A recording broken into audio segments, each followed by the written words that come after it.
Most, if not all, of them have forsaken the faith of their forefathers and divorced from their mind all spiritual hopes of the next world.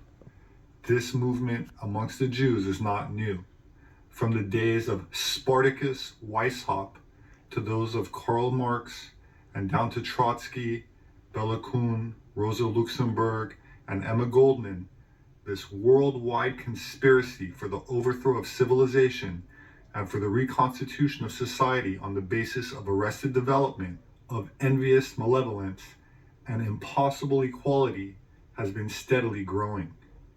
It played a definitely recognizable part in the tragedy of the French Revolution. It has been the mainspring of every subversive movement during the 19th century, and now at last this band of extraordinary personalities from the underworld of the great cities of Europe and America have gripped the Russian people by the hair of their heads and have become practically and undisputed masters of the enormous empire.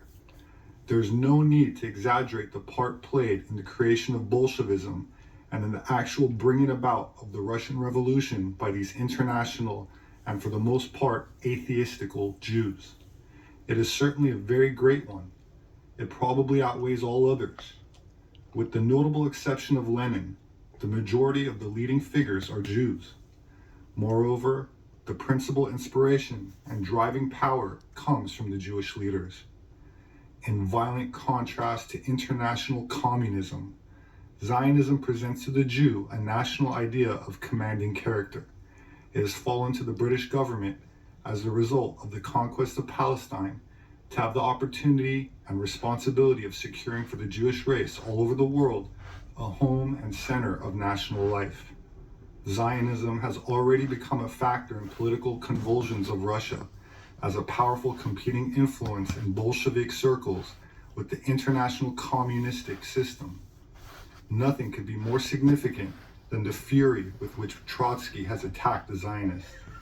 The cruel penetration of his mind leaves him in no doubt that his schemes of a worldwide communistic state under the Jewish domination are directly thwarted and hindered by this new ideal, which directs the energies and the hopes of Jews in every land towards a simpler, a truer, and a far more attainable goal.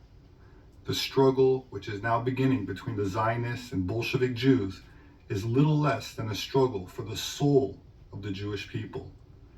It is particularly important in these circumstances that the national Jews in every country who are loyal to the land of their adoption should come forward on every occasion, as many of them in England have already done, and take a prominent part in every measure for combating the Bolshevik conspiracy.